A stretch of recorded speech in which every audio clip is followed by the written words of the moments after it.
Very good morning to all our dear viewers outside there. Welcome to another edition of The Other Perspective, brought to you by Alliance Finance Monitoring, a political finance watchdog in Africa. Today we are going to be discussing about the State of Nation address that was delivered yesterday, 7th of June 2022 by President Museveni. President Museveni, in his address, a State of Nation address, came at a time when most Ugandans are grappling with skyrocketing commodity prices. The address was met with mixed expectations. Some Ugandans, of course, expected solutions to the worrying economic situation, while others expected the usual rhetoric enveloped in history and a mockdom of Pan-Africanism. On the other hand, the members of the opposition in parliament boycotted the State of Nation address, pointing out that the president had nothing to offer. So today I have two guests who are going to be interrogating the State of Nation address and looking into the hits and misses from the address. I have Priska Wanyenya, who reports from parliament, and she will give us the insights from what she thinks were the hits and misses from the from the State of the Nation address that was delivered yesterday by President Museveni, and Henry Muguzi, who is an expert in the field of electoral democracy and also accountability and governance. So he's going to look into what was delivered yesterday and see whether Ugandans really deserve to listen to the president when he was delivering his State of Nation address to the nation. So I will start with you, Priska. The president yesterday, the 7th of June 2022, delivered the State of Nation address to Ugandans. What is your take on the State of Nation that was delivered yesterday by the president? Thanks a lot, Abel, and good morning to our viewers and listeners. In the first place, I think the president had improved in the past. I think two State of Nation addresses when it came to keeping his speech short. But this time around, it was too long. Now for us as journalists who are trained from the journalism school to suck it in, to endure. I remember we were at Parliament with a few colleagues of ours. We reached a point whereby we simply switched off.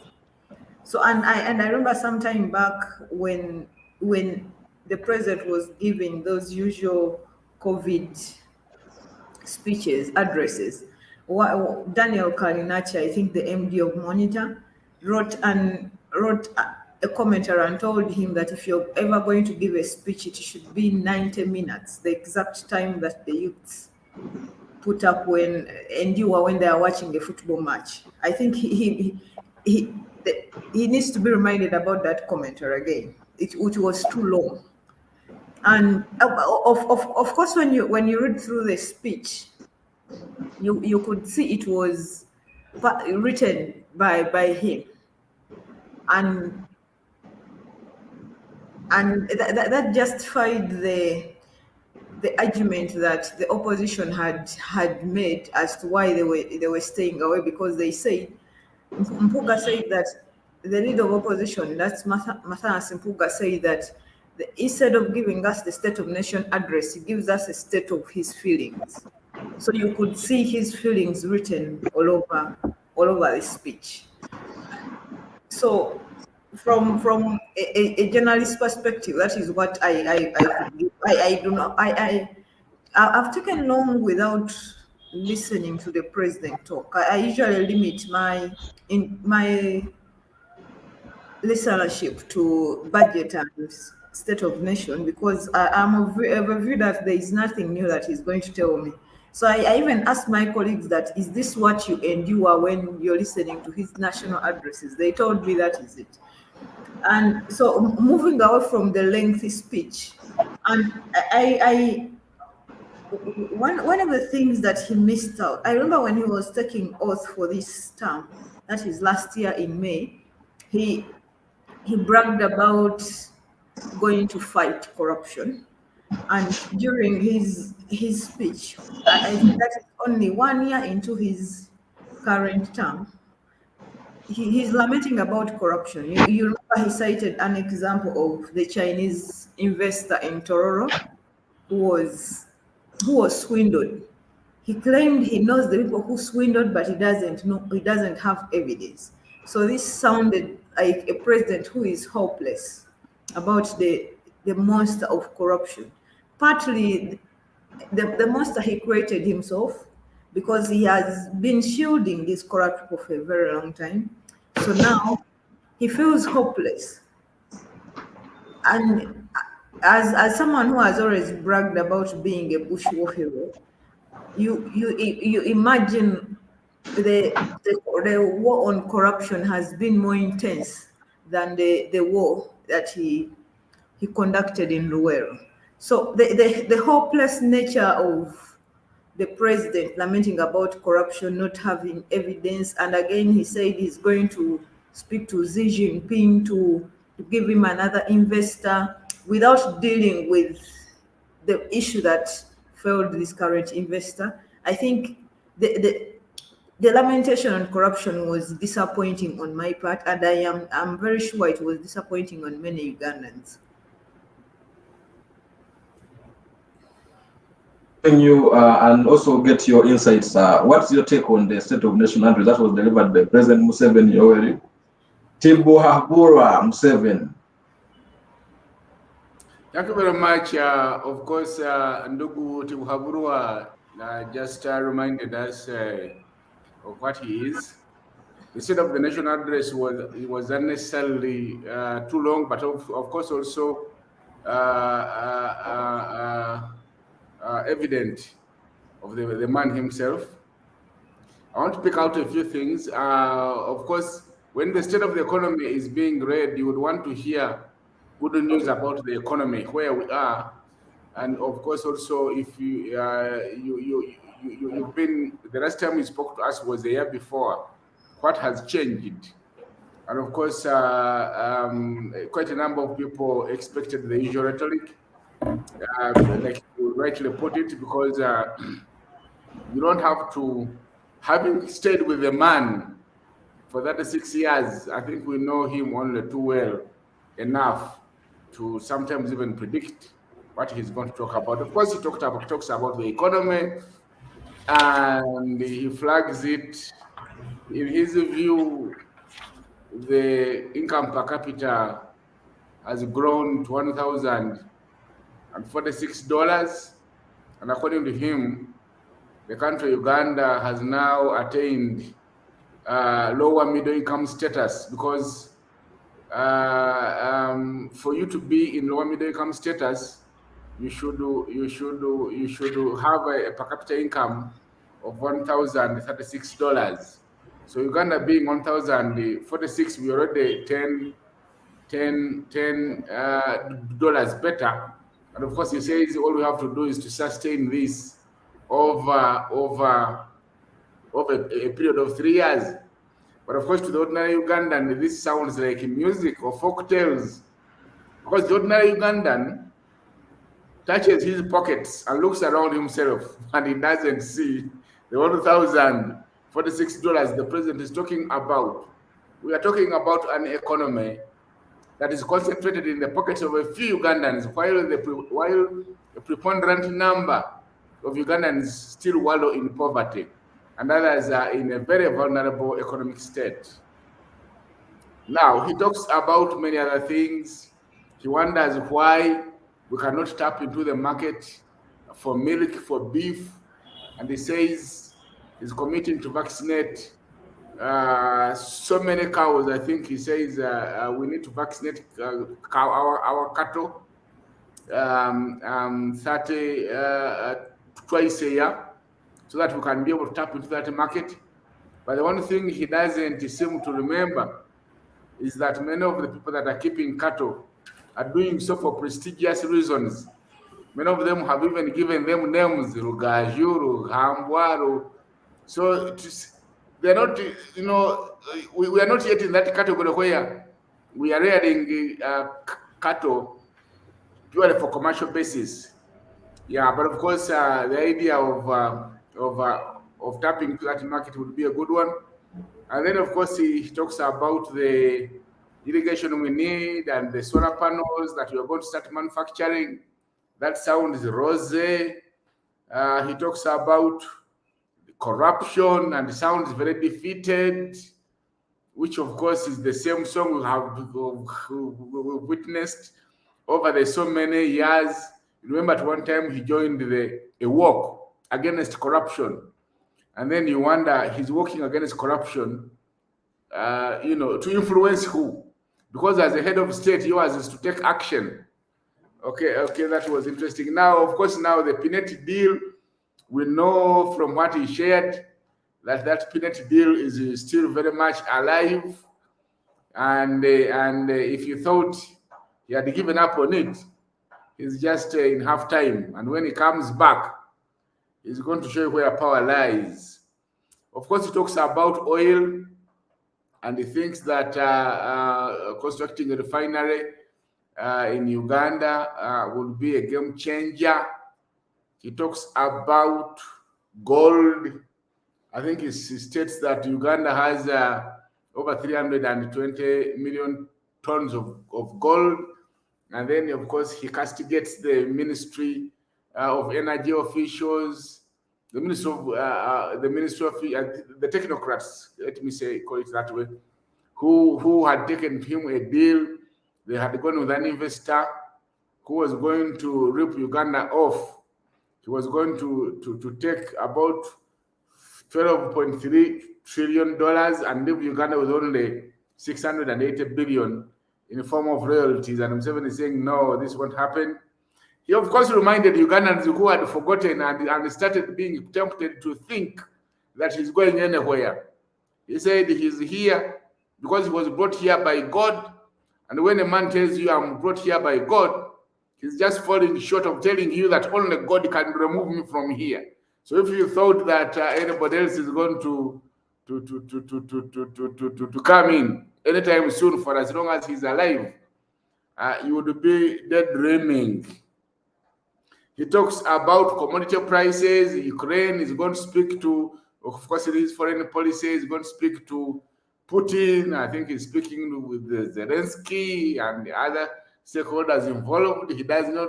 He calls the Ukraine issue a very temporary matter that shouldn't worry Ugandans. But he's cautioning the people that are using wetlands. He's saying, look, I'm very serious. And he says he's going to deal with the local leaders that are not taking action. And he's directing everybody occupying or doing anything in a wetland to vacate. That remains to be seen. It would be, of course, be a good thing. But what would happen where the very do-wellers of the regime are the same people doing activities in the wetland? That remains to be seen. And of course, then the other thing that I think I should point out is him promising that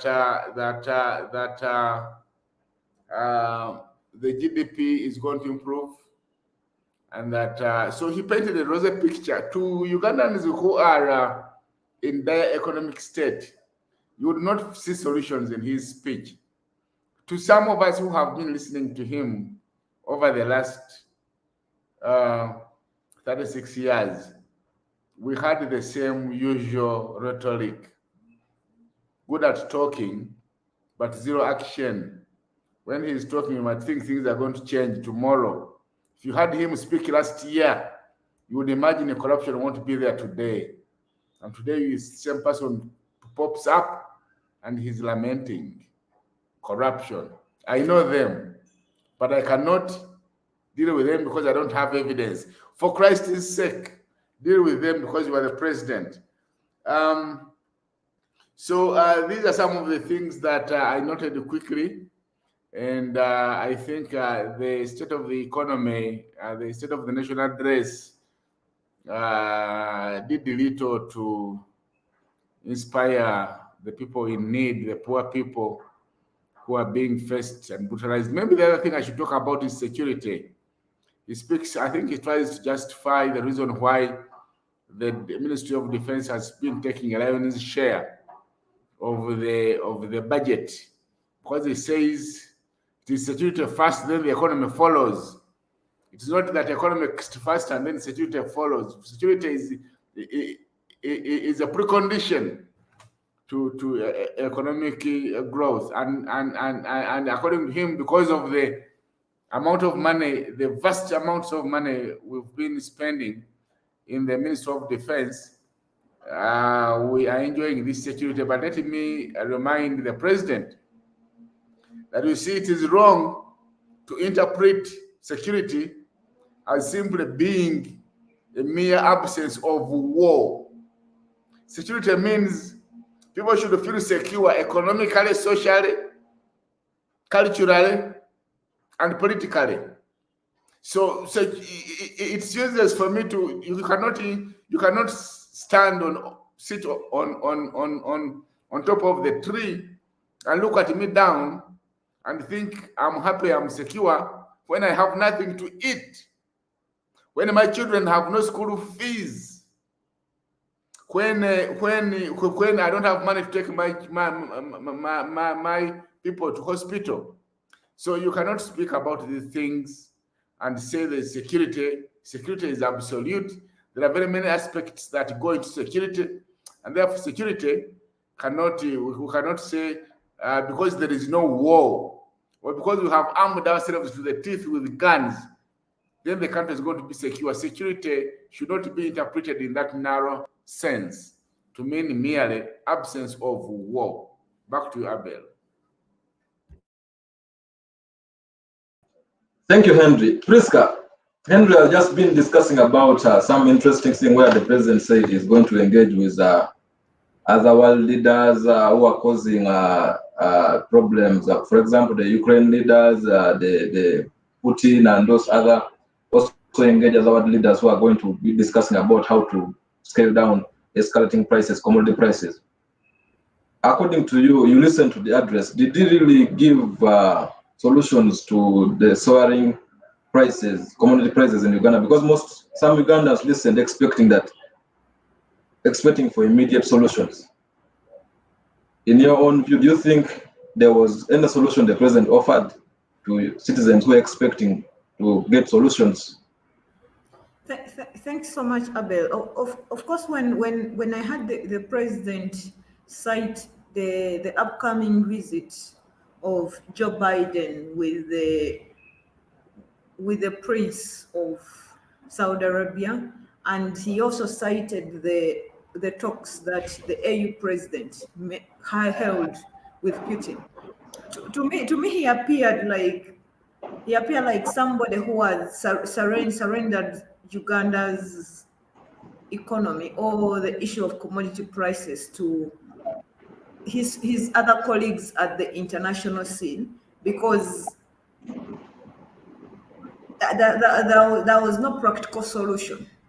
So he was basically looking forward to the talks, that what will come out from the two leaders, because he's hoping that if Biden is in position to secure a deal with Saudi Arabia, then it will trickle down to hope on the escalation of prices of fuel.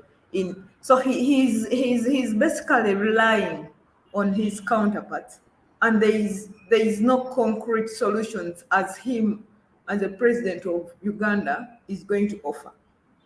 And when Henry was discussing the issue of the economy, also he hinted on the middle income that the president bragged about, that we finally attained the middle income.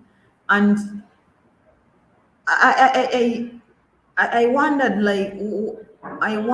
what the middle income means to a Ugandan who is not even in position to buy a bar of soap and the other commodities, because so what if we've attained the middle income status?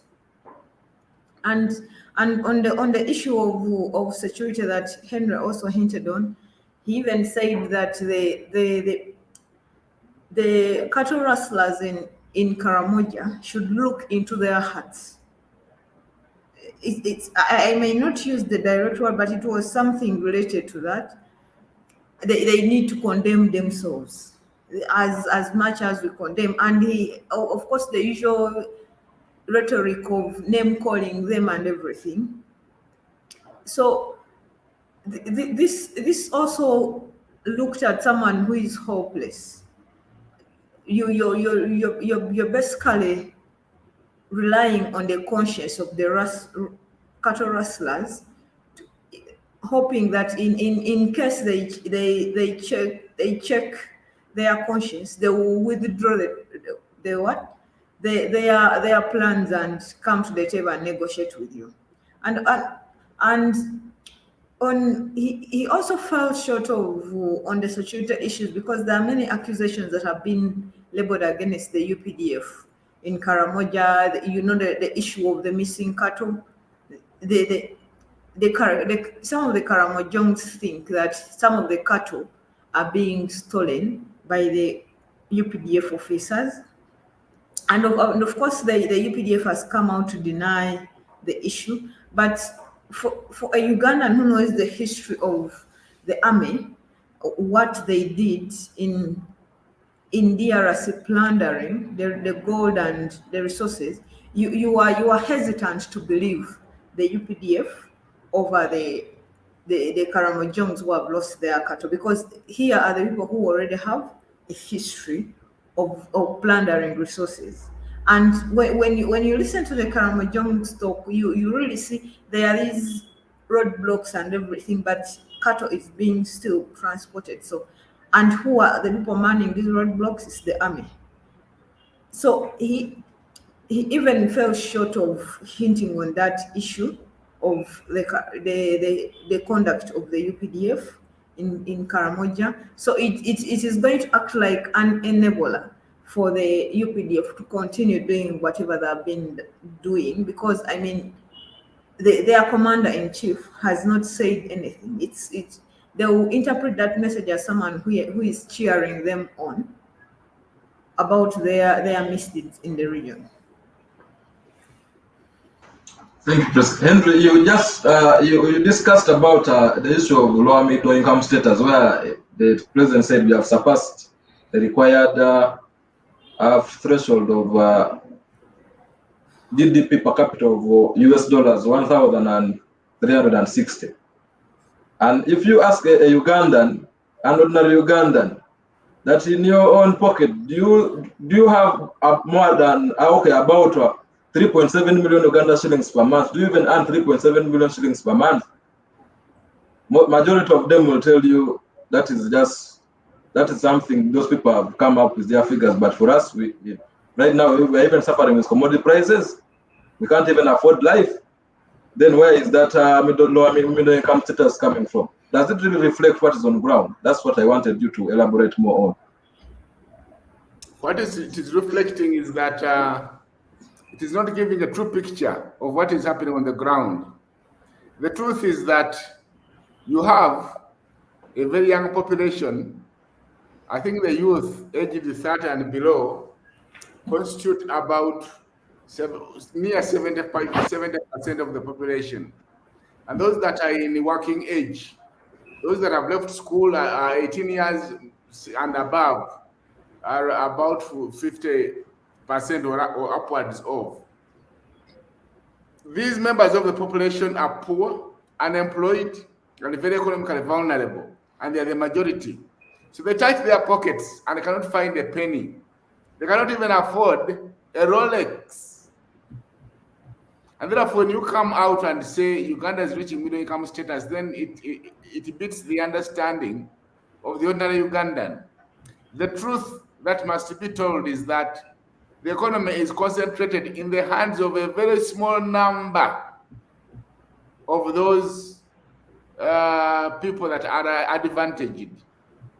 The ones that swim in a sea of luxury and wealth, and therefore it doesn't paint a bigger picture.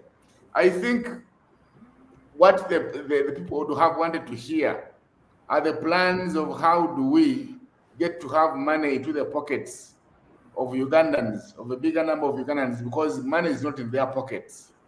Even us who call ourselves middle class, you wonder what middle class are we? Because if a person is if my slipping into poverty is just a paycheck away, like a monthly pay away. If I don't have a job this month, the following month you find me slipping in. I've slipped into poverty. Then it is not worth calling me. It is not enough to call me middle class. So you have a number of a bigger section of Ugandans that are vulnerable, who will slip into poverty anytime. You have systems that don't seem to favor them.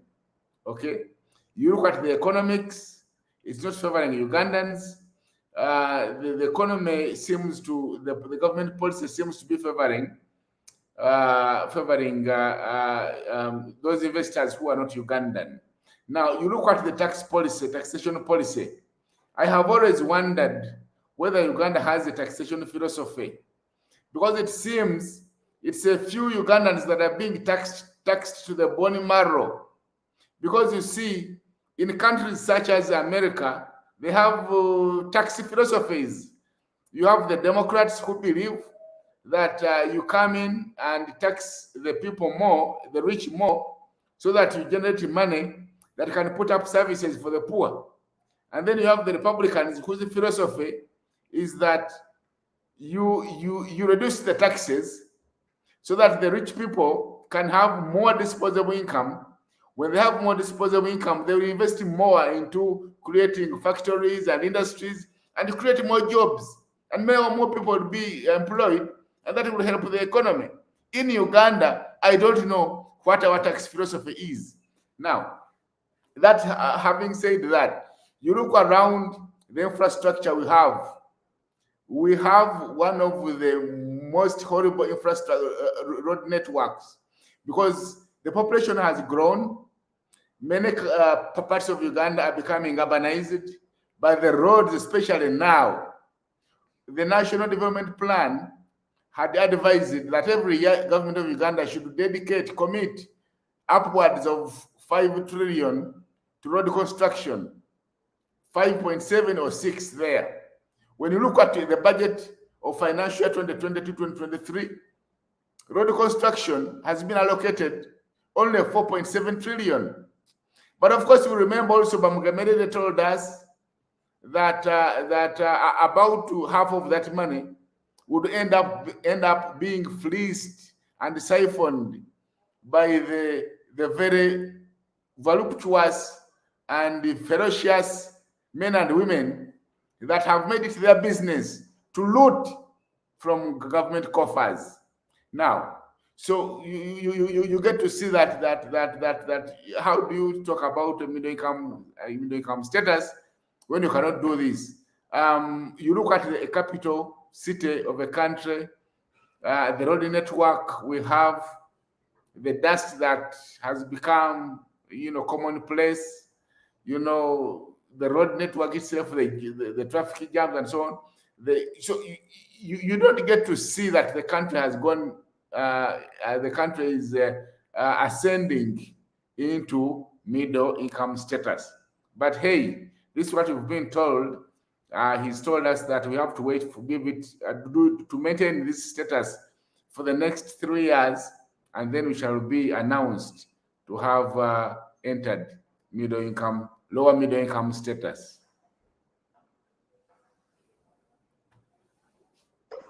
Thanks, Henry and Priska. Now we are going to go for a break, then we shall return with the next episode.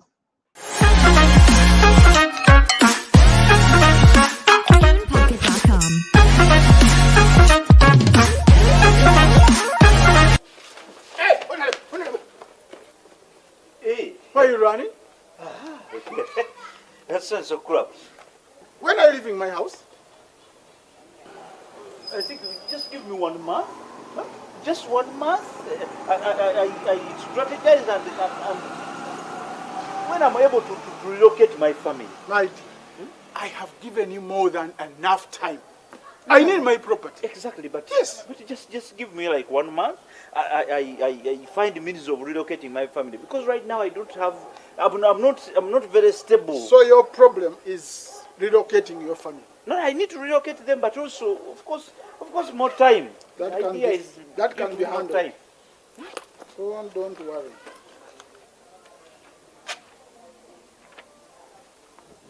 That should be enough to settle you down. Anyway, thank you. What is he doing in my home? I own this place now. Madam, you have 3 days to vacate. What is the meaning of this, Nathan? I'm sorry, Beatrice.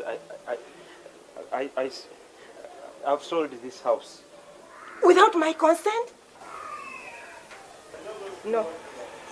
I'll fight this madness. No, Beatrice, please. Beatrice, please, Beatrice. That man is very connected. He's very powerful. Please, let's not go there. Besides, he has given me a check. We can start from here. We can really start from here. But why? Why would you do such a thing? Beatrice, I had politics, campaigns. I needed a lot of money to remain in the race. You borrowed money from this money lender to run campaigns? Didn't I warn you from taking such a move? We are unnecessary. This doesn't concern you. But I needed to save our parliamentary seat. But you still lost. However much we invested.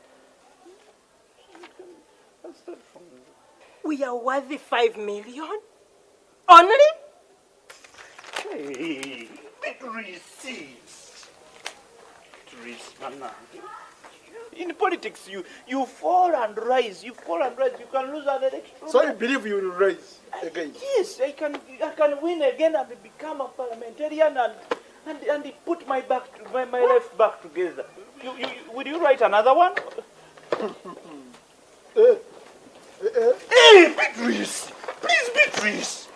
Please don't leave me.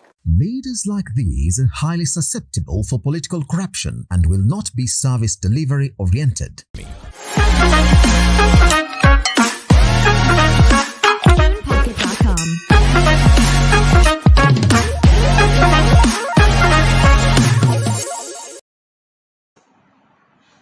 Welcome back from that break. We are looking at the presidential State of Nation address that was delivered yesterday, 7th of June 2022.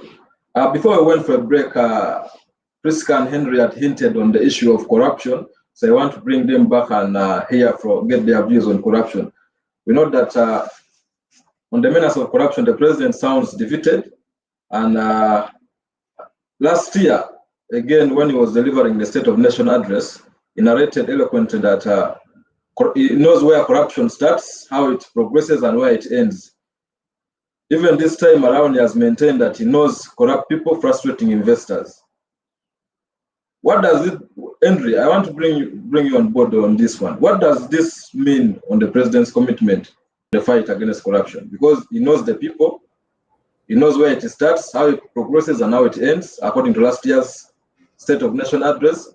This year again, you hear him speaking about he knows the people who are investors. What does it mean? Is he committed really in the fight against corruption? If he continues, he mentioned certain things, but we are not seeing people being taken to or being caught on when it comes to corruption. Of course, the Museveni we have come to know is a person that has no political will to fight corruption. This has been the story from the second half of the 1990s. It has been the story of the 2000s. Now we are in 2022. The president sometimes sounds captured by corruption. I don't know what's happening, because you see, the best he has done is to pay lip service to corruption, and now, I think the day he will fight corruption is the day he will live. He will be faced with a barrage of pushback from the corrupt, that he will not survive in power. You also get tempted to think that maybe corruption is part of the broader regime survival enterprise.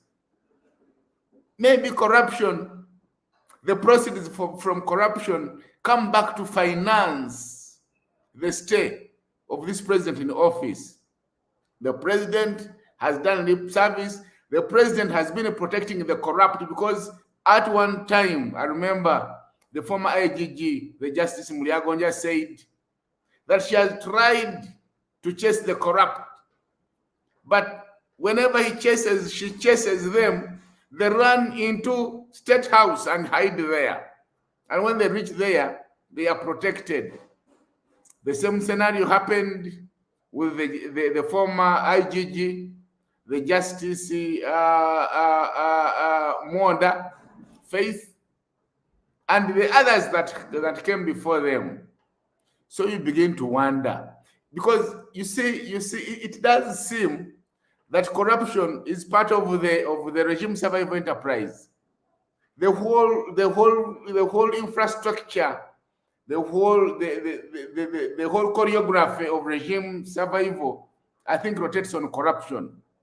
The president, you remember, last year, when the new IGG was trying to innovate and saying, look, these corrupt ones, I know I can get to them by conducting lifestyle audits. And then, since we have a law on seizure of assets illicitly obtained by public officers, then we can bring that to bear on the corrupt.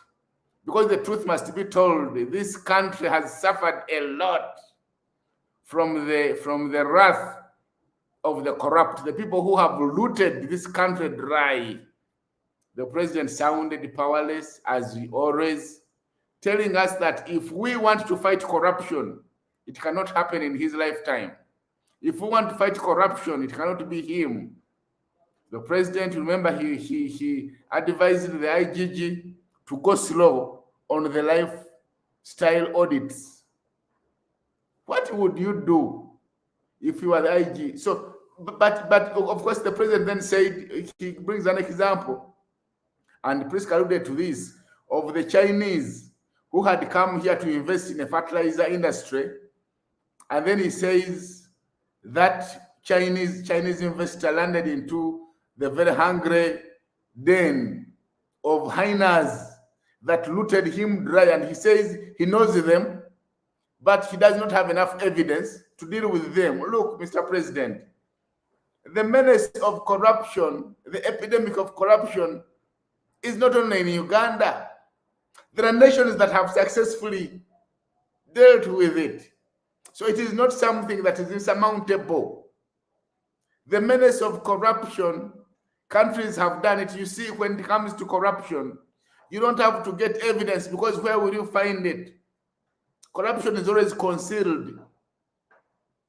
And most of this evidence, you cannot get it, because corruption is sweet. The people who participate in it enjoy it.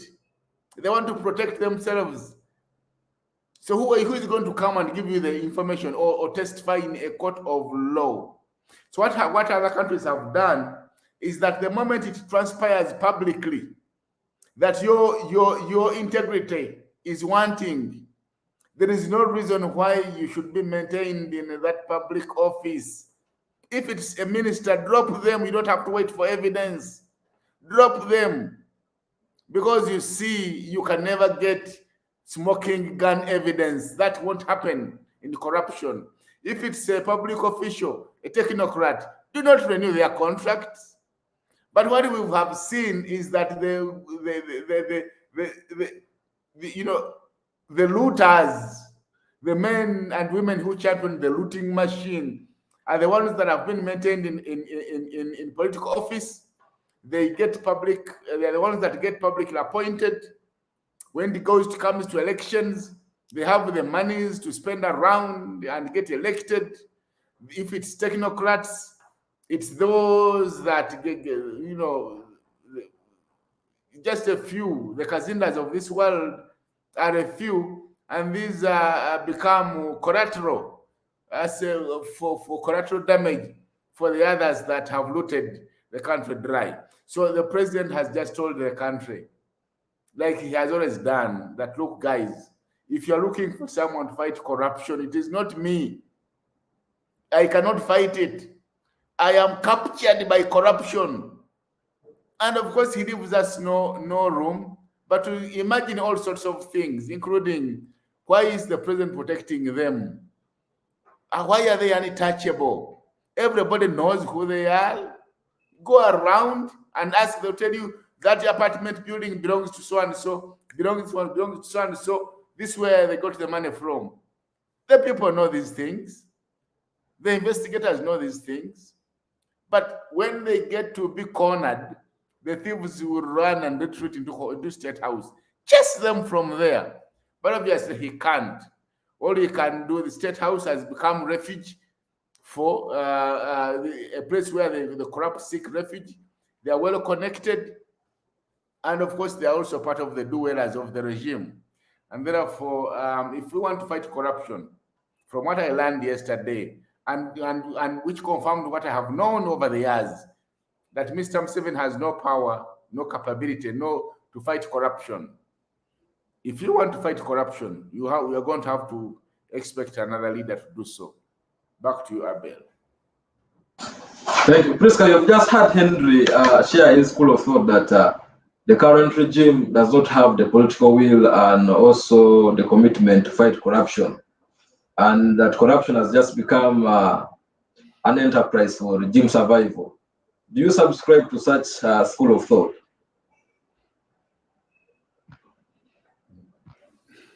I entirely subscribe to the arguments that Henry has made. As I had earlier said, the president created this huge monster of corruption, and he's now defeated on how to deal with it. He claims to have, when you listen to his speech, he listed the number of wars and challenges that Uganda has been positioned to deal with, the locusts, the war with Konyi and Lakwena, and the COVID, and of course he boasted about dealing with them in the end. But when it is not the same bragging that he makes when it comes to corruption.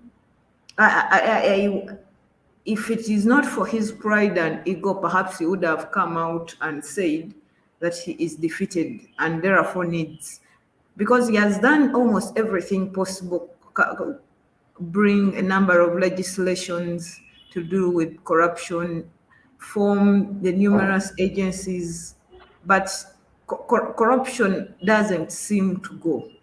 And it is like a wildfire that has captured the whole country, because both in the private and the public sector.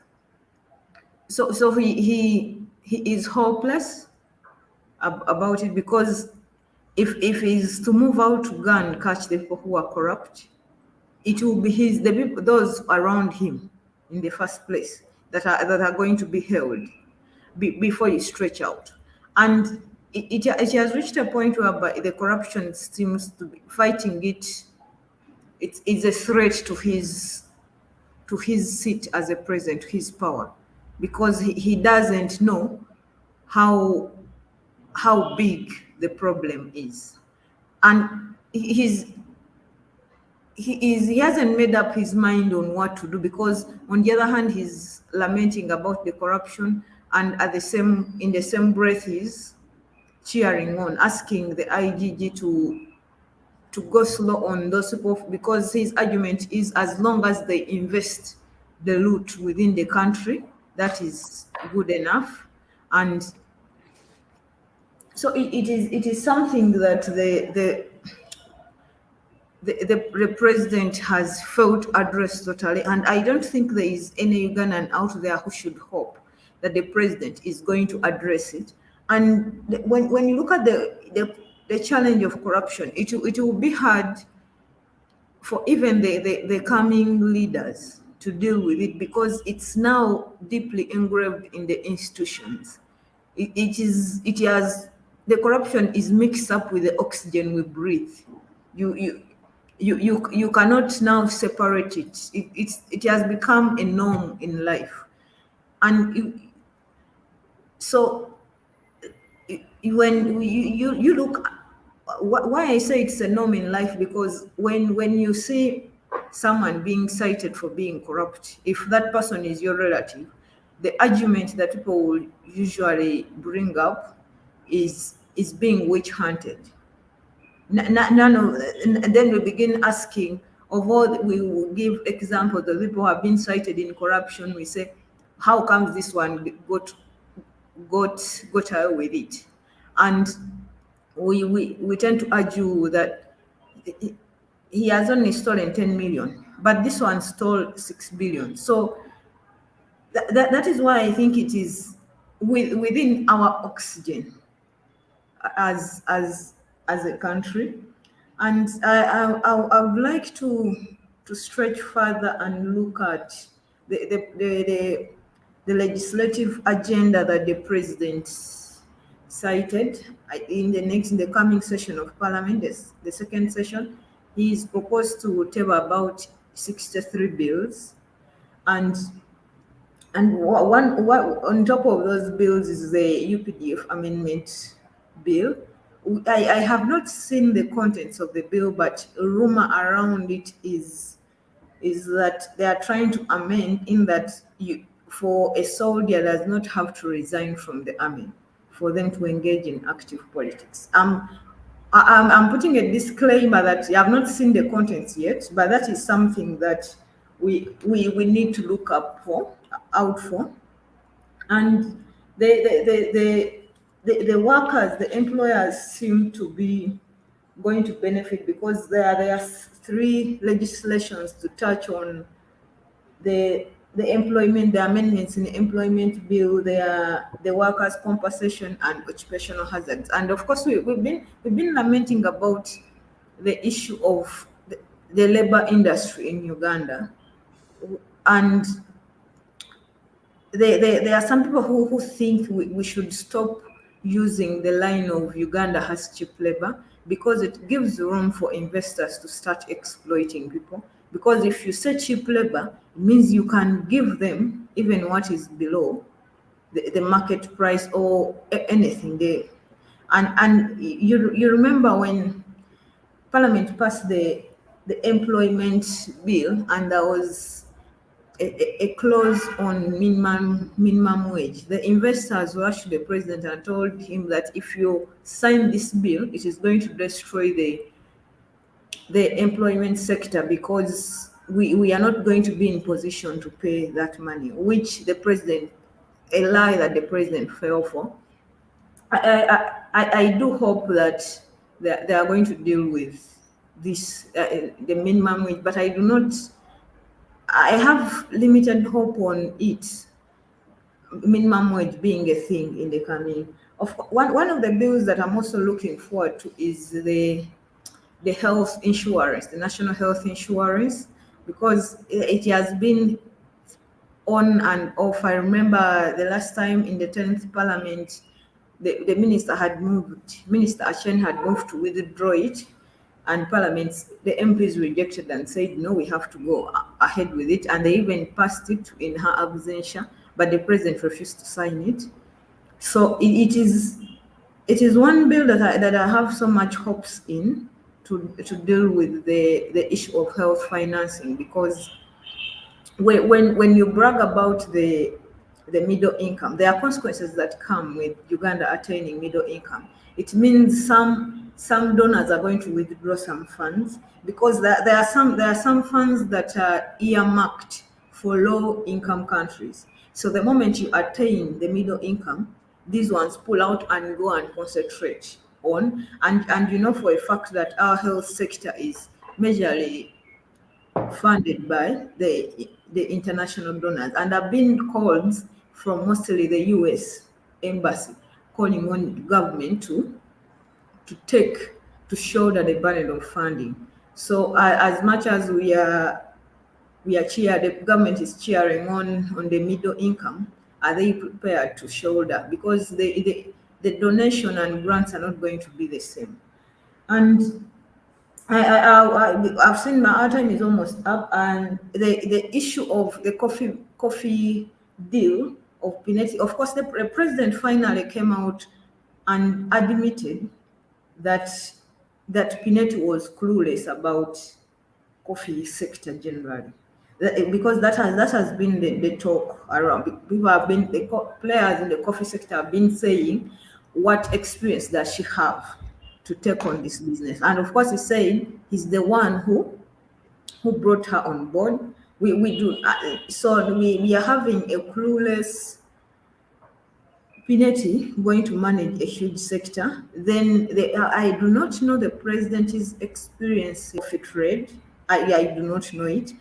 But if he also doesn't have experience, and you bring two inexperienced people, he will have to work hard to convince people that this is the best deal. And as Henry said, that of course we should not think that this deal is going to go off table. This deal is going to pass.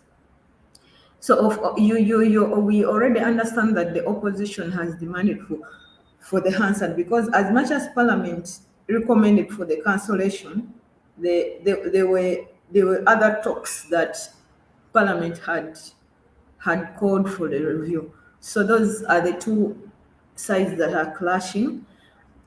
And the president argues about the money, the little money that we are getting. He needs to address, as the coffee growers, the countries, the money that we are losing so much. Is it because these nations have stifled the coffee sector themselves, and the others that are getting the big chunk are better at this game of coffee? So he's bringing that argument. I'm looking forward to that debate on, and especially when he meets with the coffee players in the coffee sector, because he had promised, and one wonders why he didn't meet them in the first place. Because if he's the one who proposed this deal to Pineti, he should have at least extended cutters to the players in the coffee sector and met them and told them that this is what we have. How can we go ahead with it other than bypassing them? And is now coming back to try to meet them.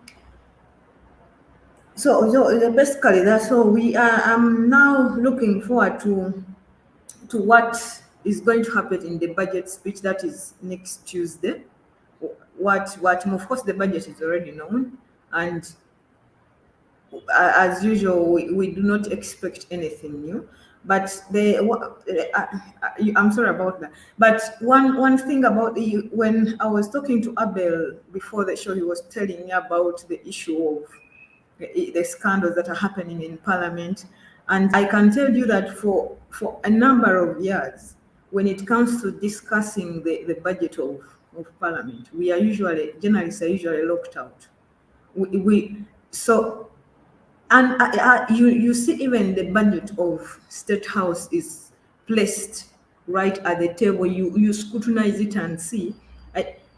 But that is not the same thing with the Parliament budget. So that is why there is high appetite for scandals that come, because usually even when the committees are appearing before the budget committee, the committee of legal, because it handles the issue of Parliament budget is glossed over. And I can tell you that the people even who are participating in the hiding and the secrets around the Parliament budget, it touches when they come to that thing of hiding the parliament budget, the NRM and the opposition and the independent people think the same. So I do not know what civil society is going to do, especially when it comes to the secrecy shrouding the parliament budget. No, I could say those are my last remarks. Thank you, Priska. Henry, before I know our time is fast spent, but there's a critical issue which I want you to submit on, the issue concerning yesterday. The president, of course, in his submission on foreign policy, spoke about everything else but Kenya. Yet Kenya has an upcoming election, and it's one country that has a bearing on our economy. We all know that when Kenya sneezes, Uganda catches cold. We experienced it in even 2017. Why would the president not mention Kenya, yet it has a bearing on our economy? Thank you very much. I'll pick it up from where Priska left it on Pineti. We have always wondered who are the beneficial owners of Uganda Vinci Coffee Factory. Now the president comes out and says, I'm the one. And of course, when you look at the deal, the coffee deal, and the facts surrounding Uganda Vinci Coffee Company, it has all the trappings of an offshore company created for purposes of ensuring that there are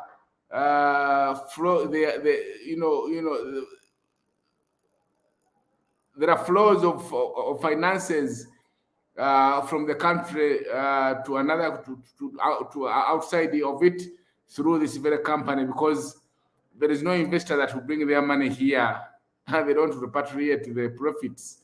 The president says, look, I'm the one who brought this woman here. I don't know why he's owning up this funny deal now.